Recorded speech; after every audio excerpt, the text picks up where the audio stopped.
glad you could find time to join me today. This is The Point, and I am Miriam Ogutu.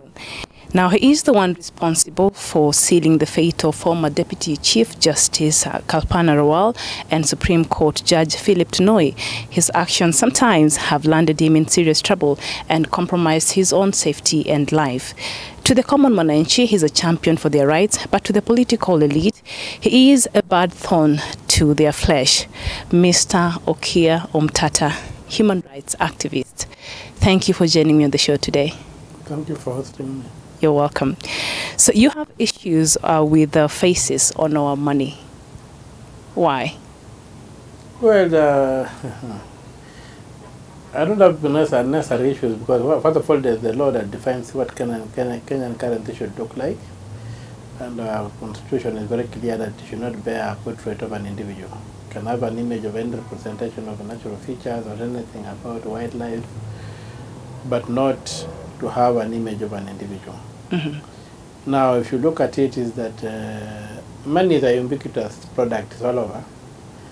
And I think somebody somewhere sat and said that if we can keep the image of Mzee Jomo Kenyatta on the money, mm-hmm. then I think it will be reminding everybody. That is the first president. About the narrative as who owns Kenya. And so you can look at it and you will see that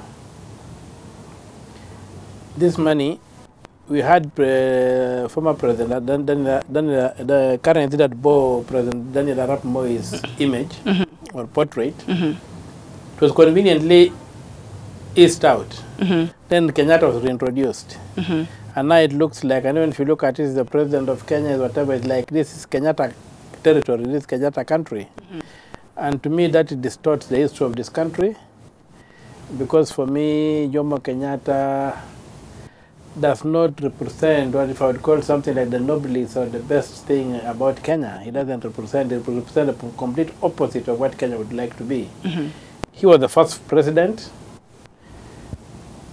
but just like if you have got a maid who is given a child mm-hmm. to nurse and he eats the food of the baby, mm-hmm. the baby gets malnourished.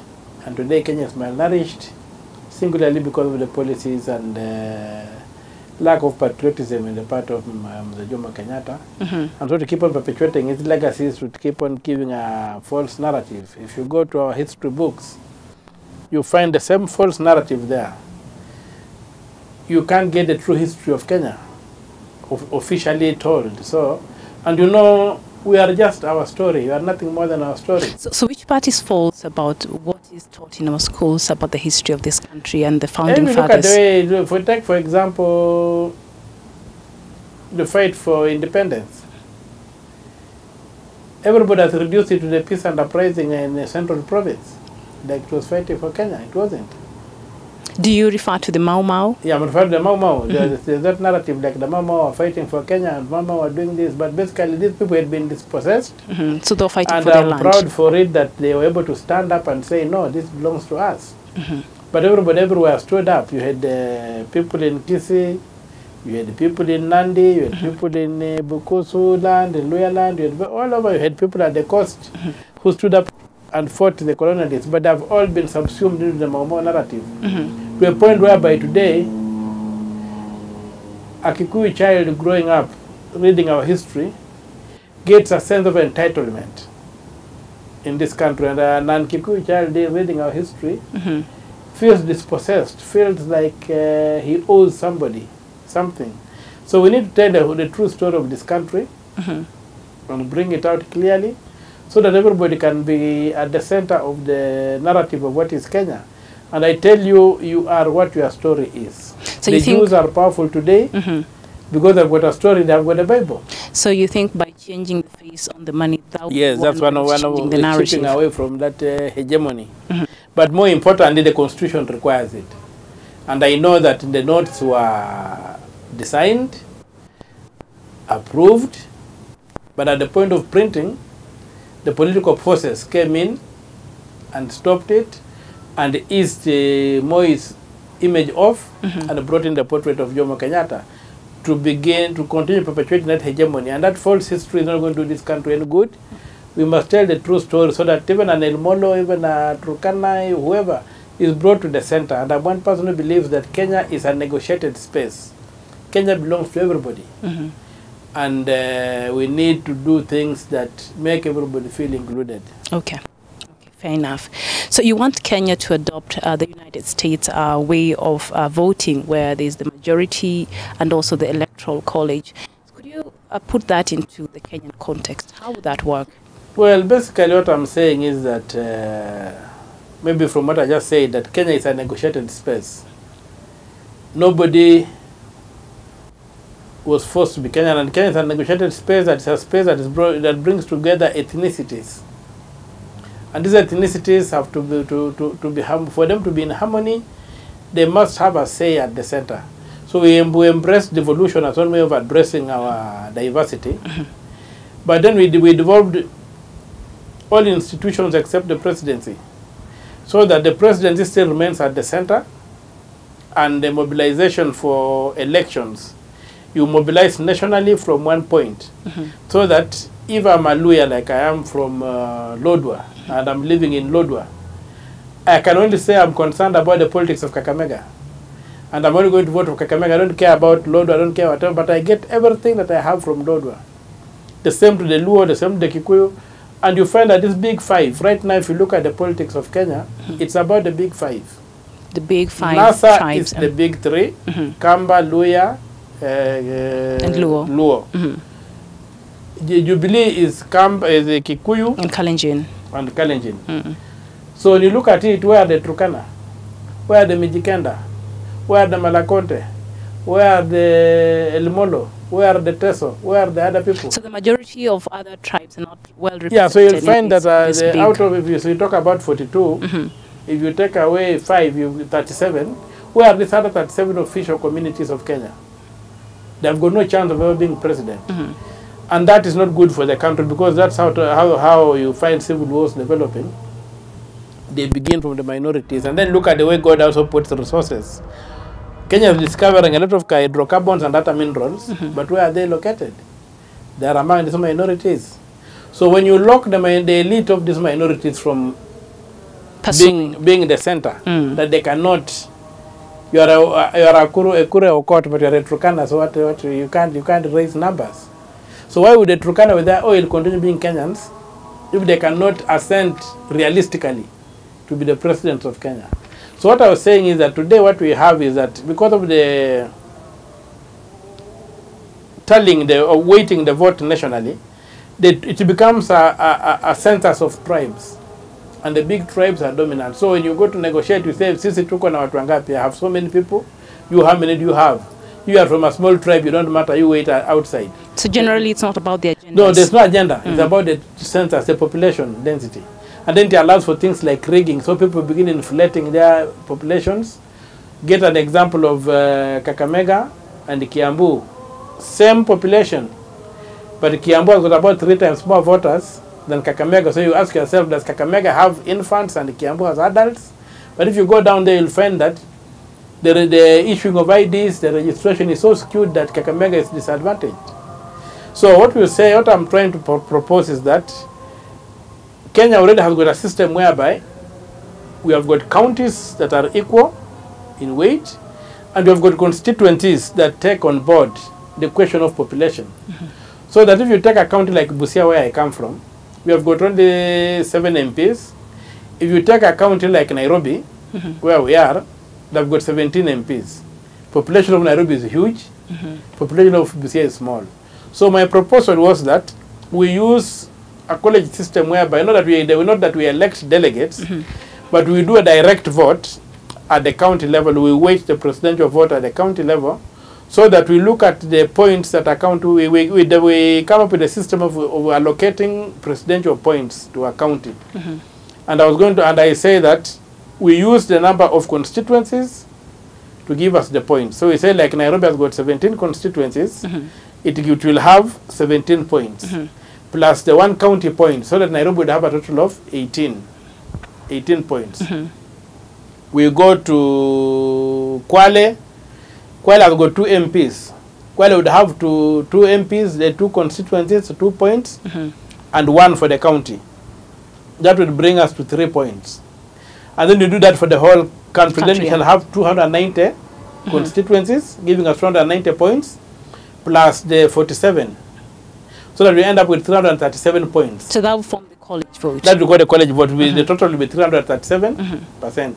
So it will require 50 plus 1 point. 50% plus 1 point to win.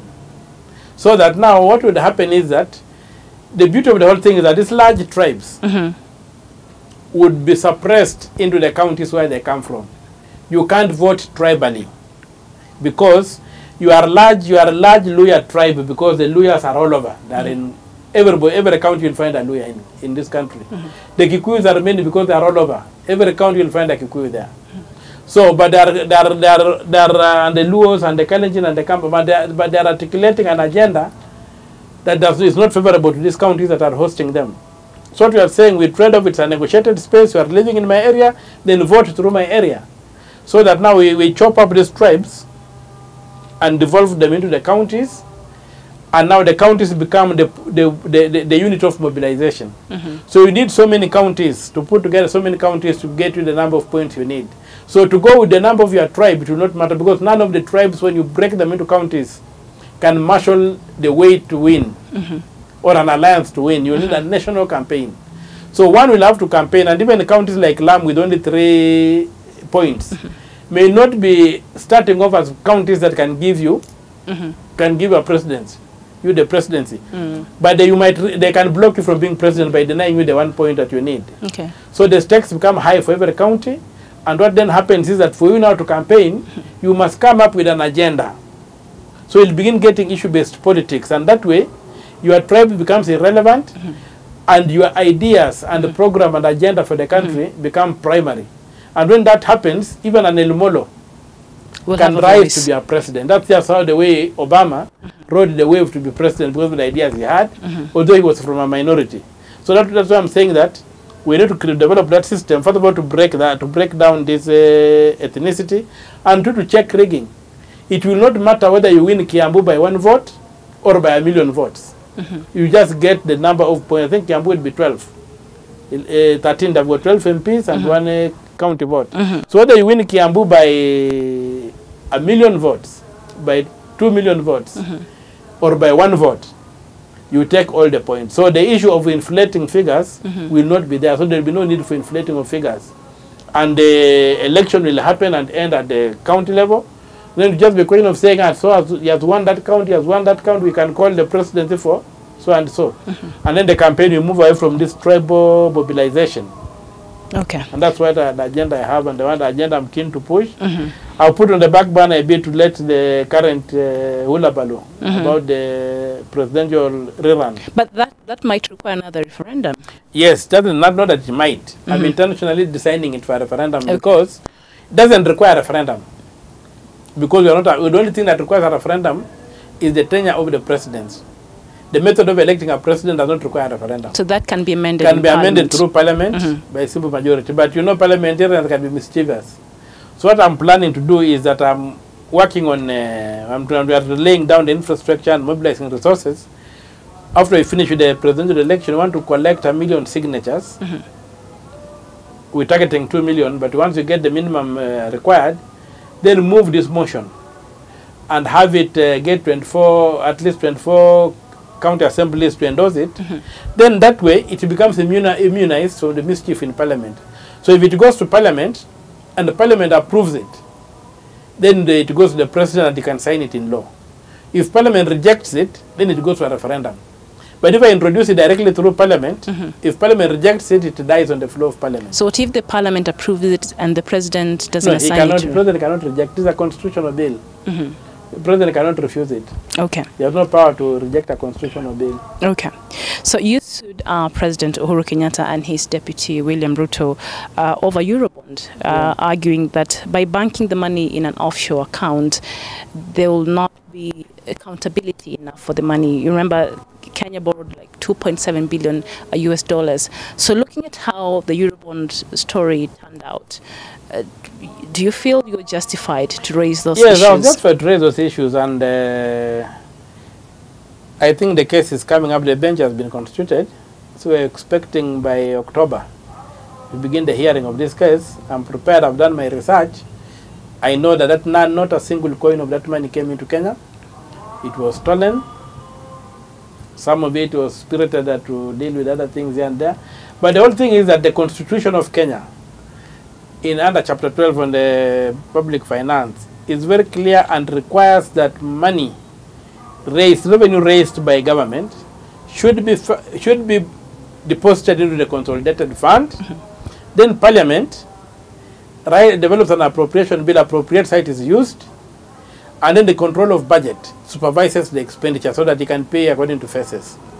But what is happening is that the Jubilee government has come up with a mechanism of, because locally you find that it has become a bit difficult to do kickbacks through projects. So the revenue now, the mega corruption now is being done on the revenue side of raising money. Kenya Revenue Authority, how much money do you raise? We don't know. We only know what they declare. Mechanisms for counter-checking how much Kenya Revenue Authority has raised are not there. So it becomes now the milk cow, so that the stealing now is on the revenue side, not on the expenditure side. So government now it also begins fundraising. When it goes to borrow, it wants to steal this money on the revenue side. And the easiest way to do that is before the money comes into our banking system, into the central bank, where the mechanisms are there to begin checking on expenditure. You remember when Uhuru Kenyatta was caught trying to steal $10 million, and he said it was a computer error when he was the deputy finance minister, when he was caught by the mass group. And I think it was 205 or something, and was saying, this was 2015 or something, there was 205, I think, saying that it was a computer error and whatever. You cannot have a computer error for $10 million. So those kind of things have now become difficult. There's about $100 million, yes. 100 million Kenya shillings. Yeah. It becomes a bit difficult to do those kind of things today. So what is easy is that now when it's done offshore, the kickbacks are paid, everything is paid out there and they are dealt with. Now you come to this thing of like the standard gauge railway. The money that paid, the loan from the Exim Bank ideally was supposed to have been deposited in the consolidated fund. But these people pay the contractor offshore. They're going to collect the kickbacks offshore, everything is done offshore. Then the project is brought here, there's no, Parliament has got no say, the control of budget has no say. So then you ask yourself, why do we have a constitution? Is it a pile of paper by practice? Or does it have anything? So the Eurobond, basically what I'm saying is that this money, the two people are culpable. In fact, there are 4 people that I think I followed. Is the president, his deputy, and the president, the deputy, the minister, minister for finance, and the principal secretary. So the people are followed because they are the people who should tell us where that money is.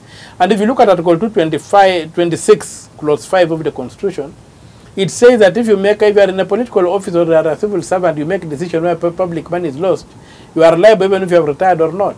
So what I want is to establish, for the court to establish that this money was stolen and these people are liable, and then I leave it to whoever can follow up. If it is within our generation or later on, they can be followed up and this money will be recovered. So the case is still in court? Yes, it's yet to start. There has been a lot of gymnastics, but finally we are at a point whereby it's about to start. Okay. So there's a bench of 3 judges who have been appointed to hear the case. I'm all set. I've done my research.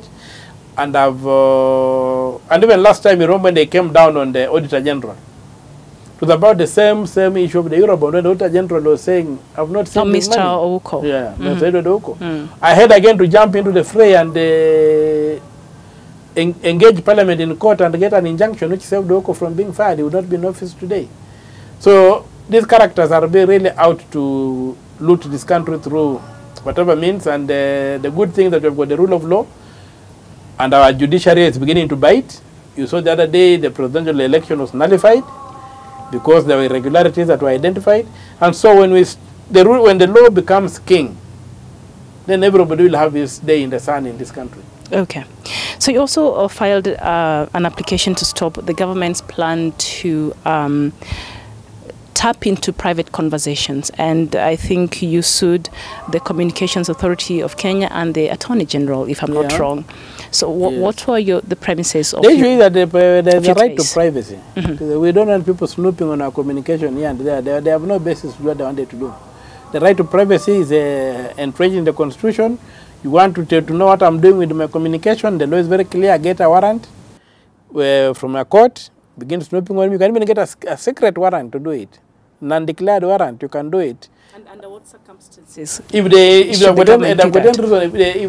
law enforcement has got any reason to think that maybe I'm engaging in activities that are subversive or endangering the state, they can convince a magistrate to give them a warrant.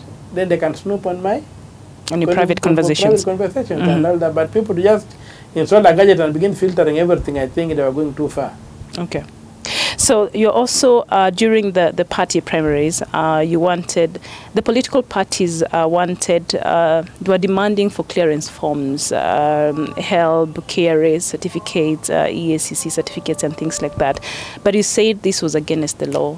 Could you... Yeah, the constitution is very clear that for you to be barred from contesting, there must have been a judicial determination, not an administrative one, and you must have exhausted the opportunity for appeal. That's the law.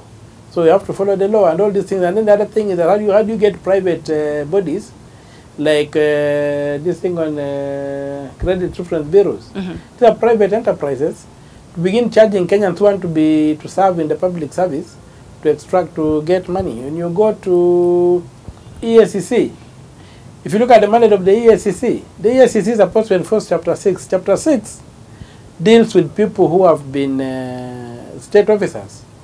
What business does EACC looking at private citizens like me? Me, I'm supposed to be dealt with by the CID, and what have you. So there are all those issues that came up that are contradictions and violations of the law, and I felt it cannot be worked.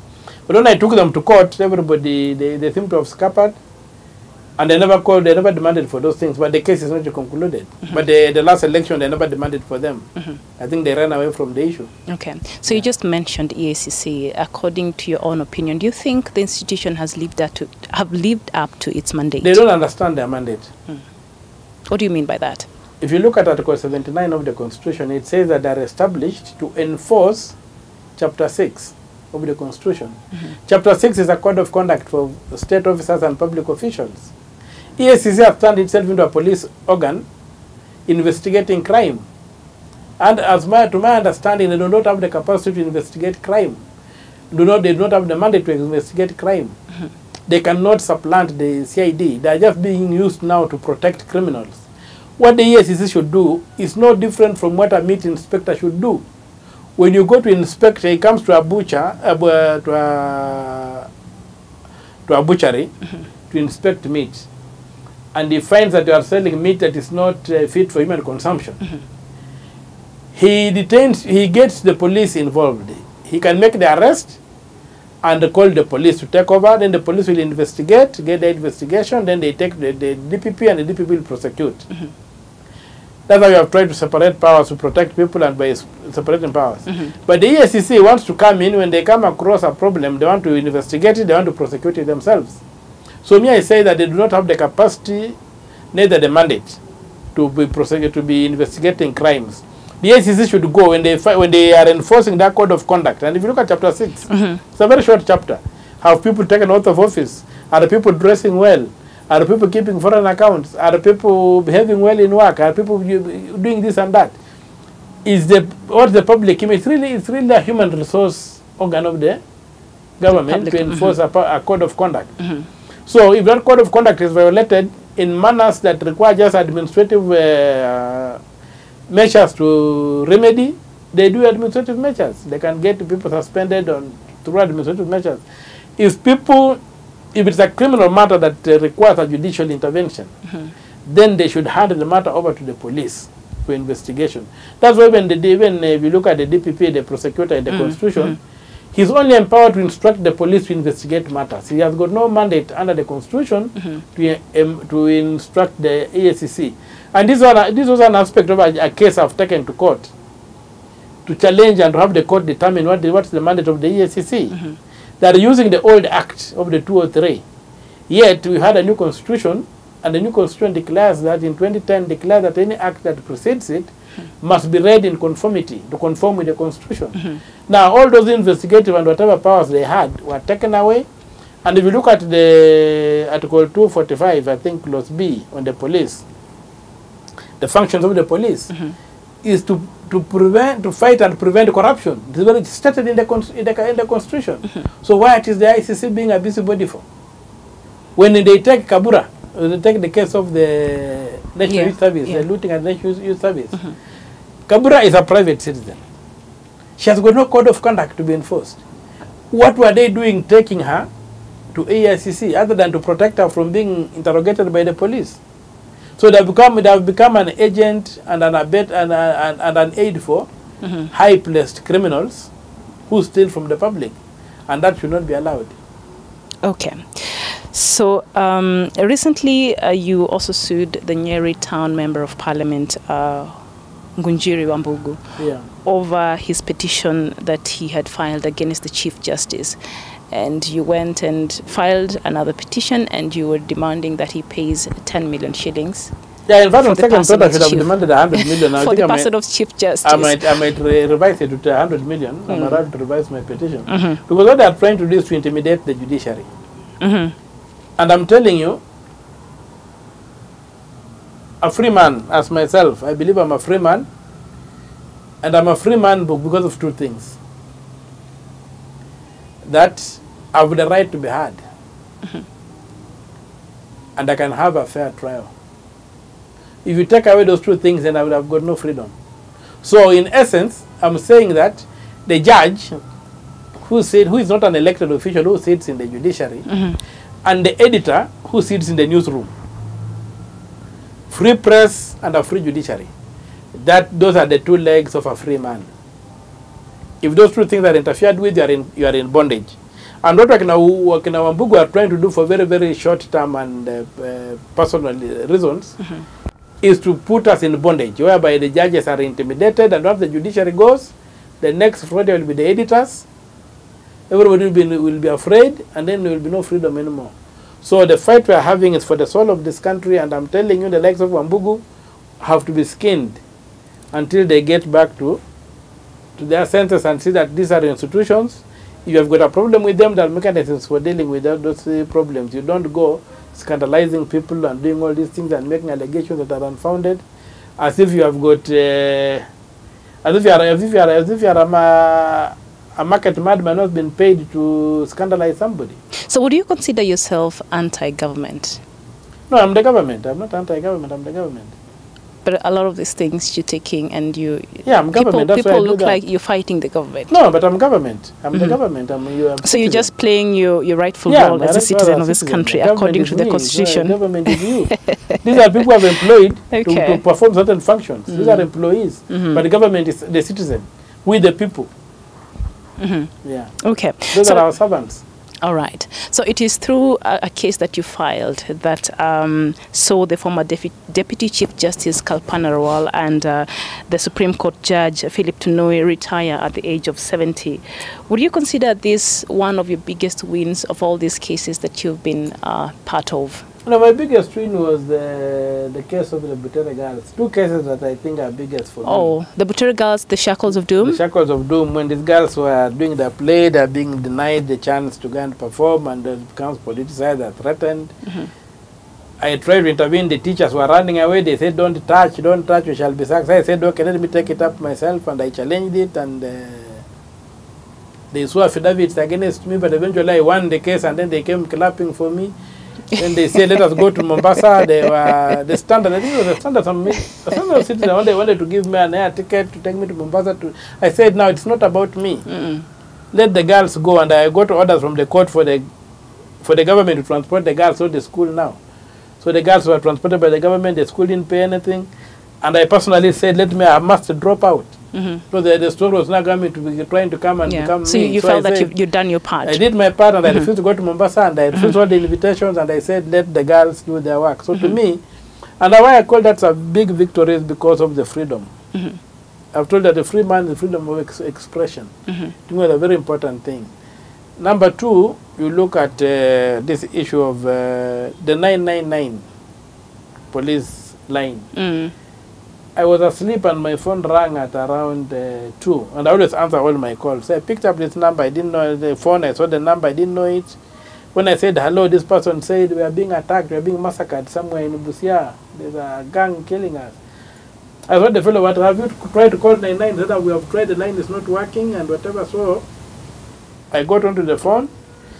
I got Kimayo, I got Muhoro, the CID director. Kimayo, I think, was the police commissioner at that time, Inspector General of Police. And they moved with speed. They were able to deploy the police, and within, I think, 30 to 40 minutes, there had been an intervention on the ground, and a lot of people were saved from that gang. So after that, I went to court and I sued the government over the 999, and I sued the service providers because their contracts required them to provide that service. And from those proceedings, I think the 999 was restored and it's now working. And even though the Attorney General fought me very hard, but then when the court ordered to be restarted, I think to eventually it's President Uhuru who launched it. And it's one of the flags of the projects that the Jubilee government claims as one of their achievements. They restored this thing because it had been dead from the 80s. But you're the one who helped I'm revive done with 40, that. but I don't care for that. But what I'm happy, what I want to get is that the line is working. Somebody in trouble can call for police Actually service. Called it last year on November and actually got the help I needed. And one of the things I also did when I was working on that, when I was doing my research, some policemen confided in me and said, you know what, your efforts are good, but they're not going to succeed because all the money meant for this thing are being stolen, and right now we're on the verge of losing 20 billion shillings. And they gave me papers, and I went to court, and I sued the guy. The Chinese were just about to steal 20 billion shillings from this country. And I was able to fight it in court, and the day Justice Lenaola gave me orders to have the office of the president investigated, the same day the president gave a statement saying that his office was the most corrupt, and that day the tender of the Chinese was cancelled, everything went down. And that's the money that was saved, and that's the money that eventually ended up putting up the infrastructure for the 999. So when you look at things like that, those you've so those two are for me are big. Swings. But now when you come back to the Rawal one, the Rawal one, some of us had some, you know, the last time the way the Supreme Court behaved in the presidential elections and the way some of these judges had been gatekeepers. Are you referring to the 2013? The 2013 case. Elections.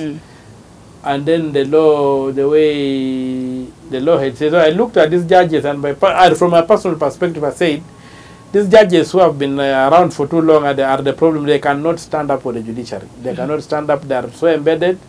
And if they are around, we might not have an objective decision. So it was not really about their age? Or so it was their age. Their age was for me, it was in the law. The age was in the law. Yeah. But bigger than the age is their history, their footsteps. What had they done as judges?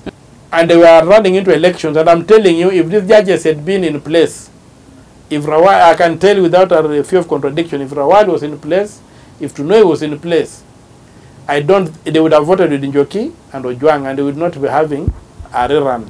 The issues they would have, because the history is clear. If you look at the case of the inquiry into the murder of George Saitoti, the way Rawal handled it. If you remember the ICC cases where the police were barred from giving evidence and who was behind it was Rawal. So I looked at these people and saw, well, they have been around for long enough. They have nothing to write home about. And then they want to disobey the age limit when they should go home. So I took it upon myself to send them home, and as we struggled in the High Court, we're victorious. We came to the Court of Appeal. We're victorious, and now they're again going to the Supreme Court, and I thought now they're going to. So the only thing was to scuttle the court as a strategy to, and which I succeeded by saying all the judges were biased. So by the fact that there was no bench to hear them, the matter terminated there, and then the Court of Appeal ruling stayed. And I think last year they wrote to me saying, Rawal's lawyers wrote to me saying, they have withdrawn the application in the Court of Appeal and they have accepted he retires and goes home. But the other thing was, in principle, this idea, we have got comparing Kenya to Britain all the time is not good. We have got a written constitution. We should sometimes compare ourselves to people who have got constitutions like the US. And you'll find that from the cases I brought to convince the court is that a judge is employed under the law. And the law is made by the sovereign people. So if a judge says they cannot be retired until the law that employs them, that you cannot change the law them, in that term, then they are saying that you are not sovereign. You cannot change the law, you cannot amend, so to the point that you even change the constitution and they say the Act of Parliament that gave them tenure up to 75 years must be enforced. I thought it was too much, it was too arrogant, because they are employed under the law. They are not on contract. Our judges don't serve on contract. It's only a contract that you can enforce against the law. But a law, if you are employed under the law, when the law changes, your terms change. Because the people are sovereign and they must make the law. They cannot make a law and be stuck to a point where they cannot make the law again. So we're able to fight, and I think I'm happy they went. And I think for me, having Maraga, having Lenawala, having Mwilu, although Mtunga went voluntarily, having Mwilu there, you see, there's been a breath, something that people are saying, okay, we need to have the law. Let the law rule, and what the law says, let that be what is primary. Okay. All right. So you peruse through, I read somewhere that you peruse through the court registry, and if you find a case that is in the public interest, then you enjoined in that case. Is that true? Occasionally, I do. Occasionally, I've done that, but I hardly do that because I think I've got enough. You have enough cases to work with. Yeah. And also because I do it as a hobby, because my business is... You do it as a hobby? Yeah, my business is I buy and sell beans and maize. Okay. So I've got stores in Uganda, and I come from Busia.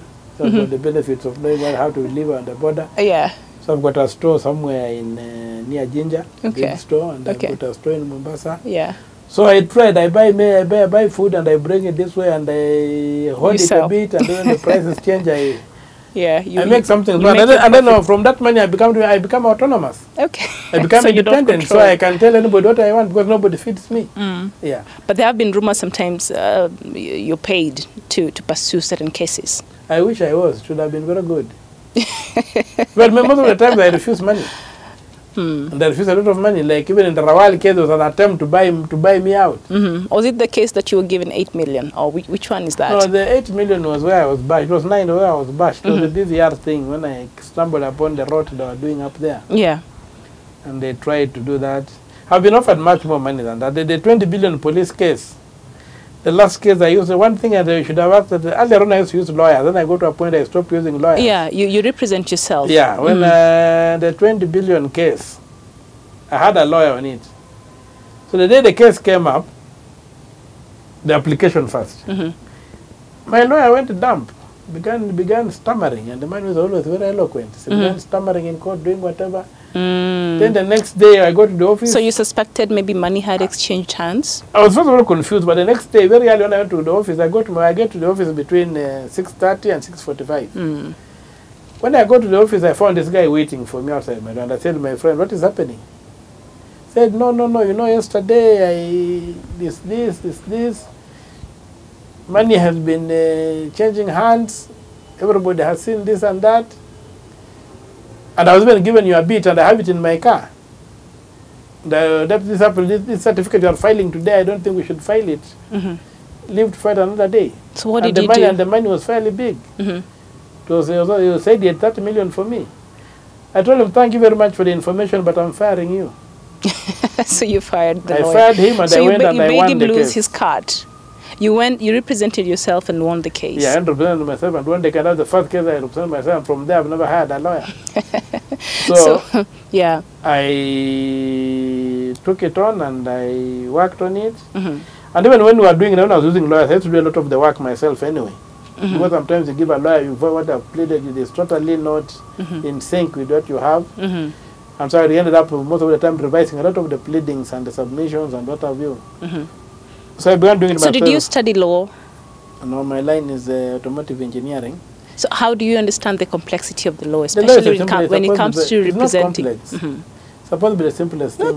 Because that's why they punish everybody. Yeah. If you break the law, they don't really punish professors of law. They punish the bag on the street. Because they're supposed to understand the law, and the law is very simple. The law is common sense. Okay.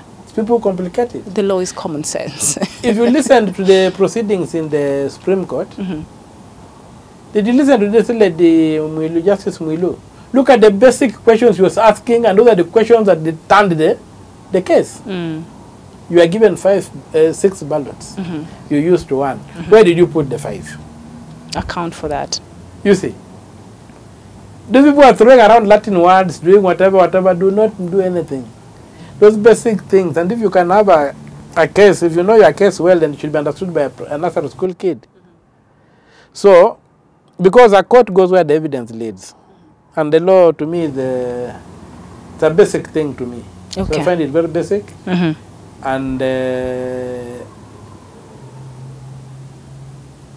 I know I would have been better with the training. But I think the law is supposed to be something that's understood by everybody. And so far so good. But I think right now where we are, public interest litigation is a very, very important tool for implementing this constitution. And the best suited person to do that body was the Law Society of Kenya. But it seems like it has abandoned its mandate. And that's why individuals like myself become relevant, because there are many, many issues that come up for which you can have no client. Like recovering government land. Where would you get a client to? Who would pay you to go and recover government land? I've recovered 10,000 acres of land in Naivasha for Kari. I've recovered 1,000 acres in Busia. I've done so many areas recovering government land and bring it back. For those who say I'm paid, who would pay me to go and recover government land? So you said you're doing this for fun. Yeah, I do it for fun, and when I make some money, I believe we have to pay our rent on that. Right now, I've stopped the railway. Standard gauge rail from going through the Nairobi National Park. They even went as far as changing the law in Parliament. I went again to court and I struck the law down and got my orders reinstated. So, and it's because of my conviction. So your conviction? Yeah, it's because of my convictions. I've got a conviction that the Nairobi National Park should not be destroyed. And we've got alternatives whereby this railway can go through Masaini and go all the way. What is it coming to Nairobi to do? We can only have a branch to Nairobi, and then the main railway goes around to wherever it's going. Okay. Doesn't have to go through the park and destroy that park. So, those are the kind. If you look at today's advert, there was an advert about the railway in today's paper, in the Standard. Warning the Maasai, you are breaking through the fences, you are doing whatever. Now, why was this railway not built with an understanding that the Maasai herdsmen in their plains have to cross and graze the animals, whatever? So why do you bring this monster and install it in an area where these communities live, and then now they are unable, then you put a fence that is running for kilometers on end. So they cannot move from one side to the other side. So it's restricting their movement. Yeah, movement is in livelihoods, because they need to move with the animals and feed them. So the Maasai have been resorted to cutting those fences. So will you take on that case? No, you can't take it on, because it doesn't make any sense. Now, the thing is, I saw that advert today in the Standard, warning people that they'll be arrested, they'll be prosecuted. But look at the nonsense of not considering local factors when you're doing something, you're constructing a railway. We had a problem when the last time we had a drought in the Savo. The animals could not cross from one side of the Savo to where the water was. Kenya Wildlife Service had to begin tracking water to where the animals are. So all those challenges are things that could have been avoided if this thing was procured correctly. And the problem was that because of corruption, the same Chinese proposed it. Kenya Railways dismissed the proposal and the quality of work they were doing. Eventually, they were forced to accept. The AGU had requested to reject the thing, they were forced to accept. They did the project proposal. They did the bills of quantities. They contracted everything. They did the same person doing the things that are supposed to be done by different players, so that there can be some transparency and accountability. So they just this thing came here and planted this thing there, with no consideration for the local realities. And that's what they want to do in the park. Okay. And that's why we are saying that some of these things they have to be stopped, so one way or the other. It's not just about money. It's about the ecology, not even the environment. It's about the ecology, the fact that we are part of the ecosystem, and we must find our balance. We must exist in an equilibrium. We must find that we must strike that equilibrium within the ecology to be able, so that even our development should be within that ecology, so that we remain sustainable. So and it's a principle within the Constitution, Article 10, sustainable development. Sustainable development transcends the environment. It goes to the ecology, the concept of an ecology. Okay. We are one. We are one with nature. You know, an environment, basically the conceptualization of an environment is that there is something surrounding us. We are the center of the universe, And there's all this other nature surrounding us, and we are free to exploit it. So you can like care for it, like you can love it. But when you look at it, when you go to the higher level and look at an ecology, you are part of nature. And you can, or you strike nature, or striking yourself. So that with those kind of realities, then we need to say that when we do development projects, we have to be mindful. Railways, whatever, you have to be mindful. Okay. And even on the railway, I've got another case with them down there, although they played around with money and what have you. It's also another case where I rejected a big bribe. I was lifted from Mombasa to come here, that there was some issue with the Senate, only to meet 2 senators who were offering a bribe, and they told them, no, let this thing be done according to the law. Although they played around, they frustrated the courts. I filed the case it was dismissed in the High Court, Court of Appeal from 2015. My case has never been heard. They just play around.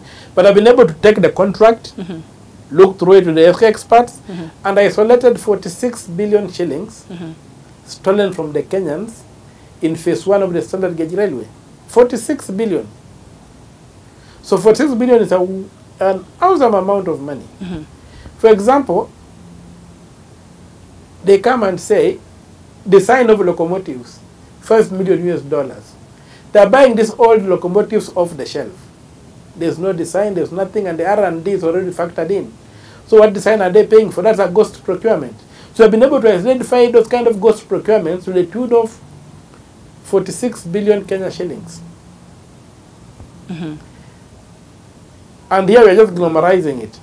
Now they're building a goods train to carry cargo and to do whatever and to do whatever. Now that we're trying to embellish it, they're trying to do PR, we are doing what? Now there's a passenger train. We need, the Madaraka Express. Now they're talking of the, why do you have the speed when one train has to stop and wait for another train to come to pass? The thing was they were supposed to do a dual carriageway, a dual line. They never did it.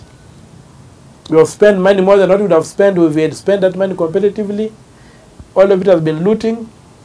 And so the culture of using the development projects to steal from us. Like in the Bible it is said, which father, I think the Gospel of Luke and the Gospel of Matthew, which father among you, when your son asks for a fish, you'll give him a snake. For an egg, you'll give him a stone. This is what they're doing. They're giving us snakes, we need fish.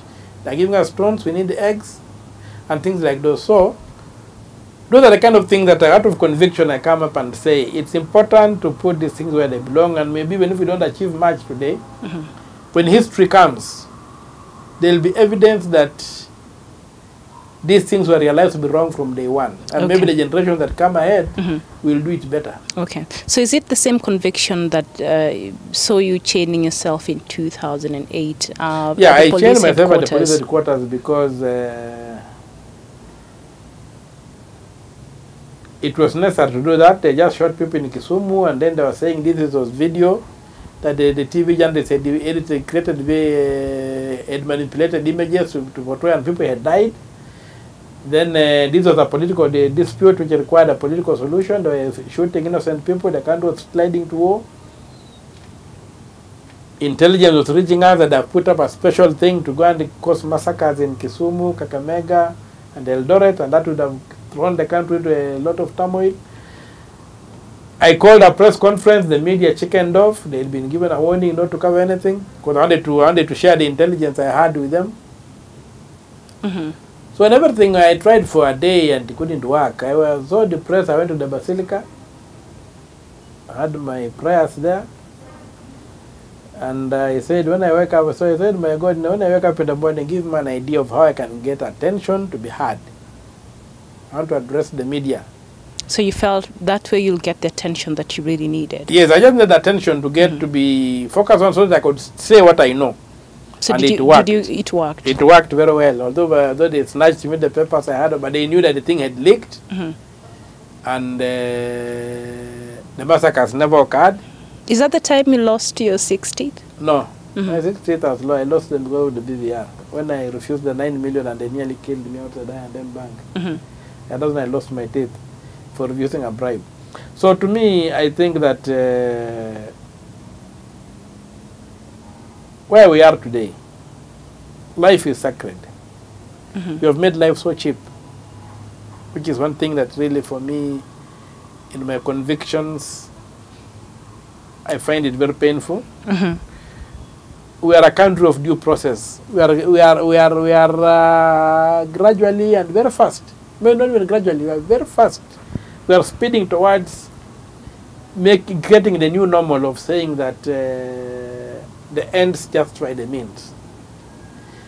That's why when if you look at the Supreme Court verdict, why didn't you count the numbers? Why didn't you count the numbers? Because to them, the ends justify the means. The means are not important. And the court was saying, if the means are wrong, then you don't waste your time with the end. If the means are correct, the end will just be correct. But if the means are wrong, why do you waste your time with an end that is wrong? So that agitation that we go the way of the jungle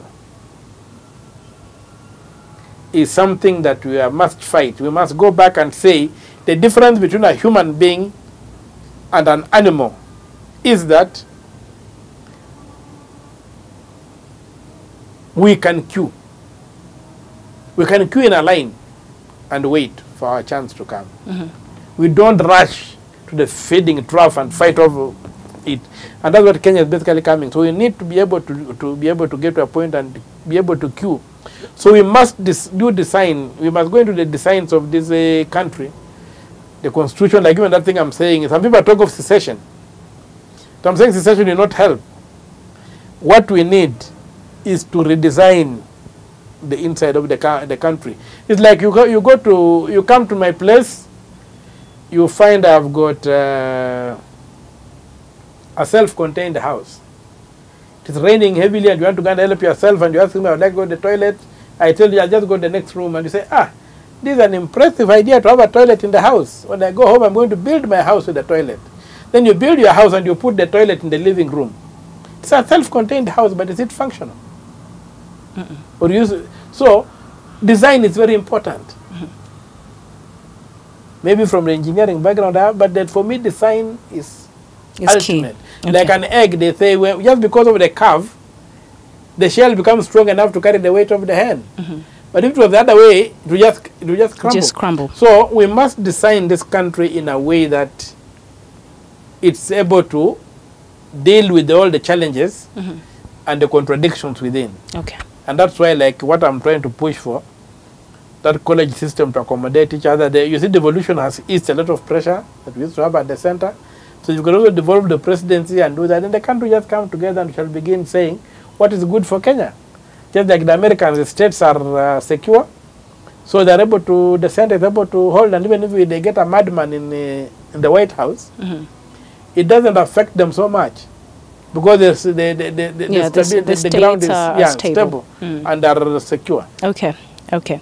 So you said before you went chaining yourself that day, you went to the church and you prayed and you asked for wisdom for what to do the next day.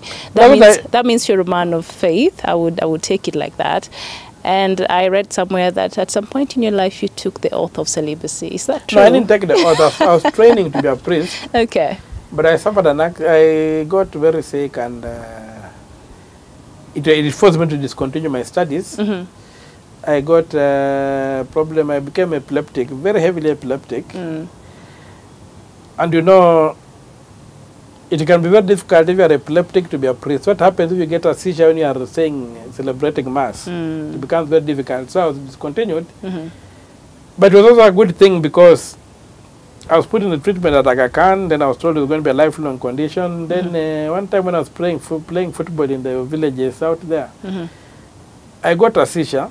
And there was a young man on the other team who came, and after I recovered, he told me, you see, my grandfather taught me some medicines to treat the thing, and gave me about 24 medicines, but I forgot all. I only remember 2. I remember one for epilepsy and for this hunchback, the back that bends like this. So he told me, I've treated 2 people of epilepsy. Can I try it on you? I said, have fair game. Yeah. So he discontinued the medicine I had gotten from Aga Khan, because Aga Khan had diagnosed they call it grand mal, the more severe type of epilepsy. So this young man was a primary school teacher, so he took 12 days treating me in 1987 and until now. I've never had a fit. I've never taken some medicine. Oh, so wow. he cured me of the whole thing. Mm-hmm. And in fact, one of the things I'm doing, I'm still communicating. We tried to get Camry to look into it. They dismissed it. So one of the things I'm trying to do is I'm very, very, very keen now working on, in fact, I'm even registered an association to deal with, because I've got a little money on me now. Mm-hmm. I'm registering an association to sponsor research in indigenous knowledge. Mm-hmm. So maybe that's the line God wanted me to take by getting me into that disease and then linking me with this guy. Mm-hmm. And he cured me with one touch. Okay. And you never thought about going again to Not about to priesthood? No, after that, I think a lot of things had changed. It was after a long time. Yeah. I also took time to convince myself that I was cured. Many people did not believe I was cured, so it was not easy to go back. Although I went back to Aga Khan, and they said you are okay. The electrodes, whatever the discharges in the brain were now normal. The spikes that were not there. So I'm trying to do that, and I also have got. I was very close to my grandfather, and he also used to know a lot of things, but he never taught me any of those medicines. He taught my younger brother. But one of them, I noticed you do one time, when these cows deliver. So I remember a cow delivered and the placenta could not come out, and I remember he picked some herbs, boiled them, he put them on the flame, and then he squeezed the juice and gave a spoonful to the cow, and the placenta came out. Oh, wow. So I remember one time when I was walking around, I went to some place and I found some lady had delivered. Somebody did say poor families, they had no medicine to go to the hospital and whatever. And she had stayed with the placenta for a day. Oh, that is very risky. I'm surprised she's still alive. I tried that thing. Did it work? It worked. Oh.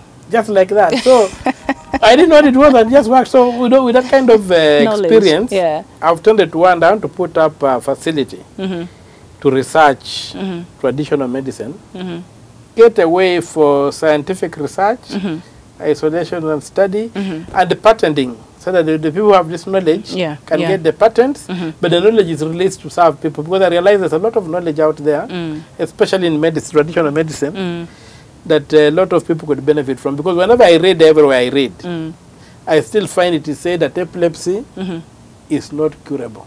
Okay. And I've also taken, I think, 2, 3 people. 3. I don't know how the third one performed, but the 2... You know they're okay now. I took this guy, he treated them, and they're okay. The man is now, he retired just the other day. In his 60s now, and he's never had those episodes again. No, I'm saying the medicine man. Okay. Yeah, the medicine man. So what I'm trying to do is I want to be able to research and maybe be able to isolate and document and preserve these things, and do them not just within the local village where I come from, but maybe on a national and a regional scale. And I'm happy that some bill has come up about traditional medicine or whatever, and also maybe to be able to separate, because another thing with the traditional medicine, there are too many quacks.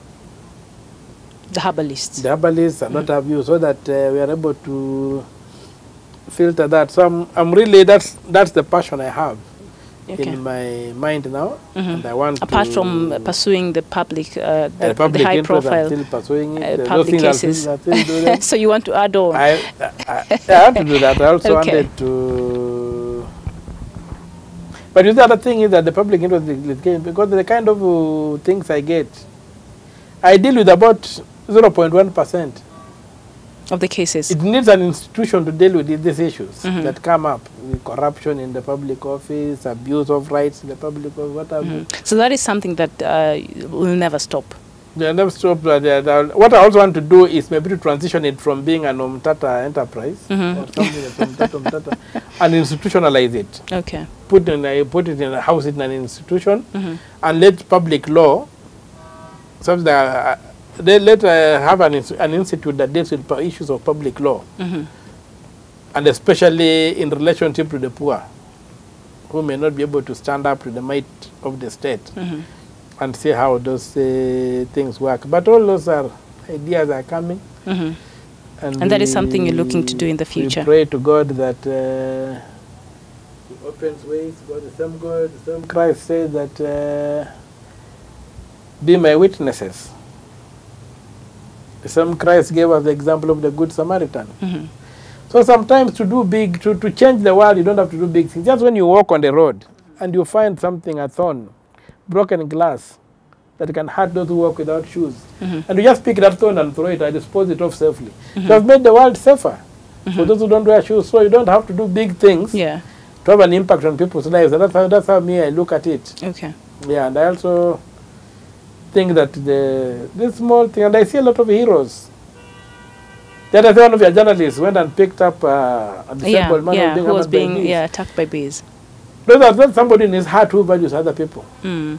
Yeah, and so those kind of things are things that for me are close to my heart, and give me the conviction, and I say that this Christianity of ours, and even if you remember when I was at the point when I had changed myself, I had my rosary, because I am one person who believes very much in praying my rosary and doing those things, those devotions and what have you. And so at the end of the day, the challenge we have is to realize that we live in a moral universe. And as Omtatah used to say, that this universe can be very ruthless if you mess with it. And we need to do that, and if we can do that and realize our space, then we can make the world a better place. Make the world a better place. We are here for, the Bible says, 70 years. Or 80 for those who are strong. Yeah. Within that lifespan, you can have a lifestyle that impacts on other people. On other people, that touches other people. Lives on much longer. Okay. I also write books. I write to have published 6 plays, and they also give me income. There are set books here and there. Although locally I'm not read much. So where are you read? I think one of the books is a set book in Tanzania. I've got somebody with Alexander with the Black Drama series in the US. They gave me some good money and things like those. There was one who was a set book in Uganda. There's one I wrote the March to Kampala. It has been translated into a March to Pretoria and a March to Kigali. Versions have been produced, and they get little money here and there, and so that sustains you. It gives me my autonomy. Okay. Yes. And thank you very much for making time today. Okay, so I hope you have answered your question. Yes, you have. We've had a good interview. Yeah, thank you. So this has been The Point. I am Miriam Ogutu. Thank you for watching.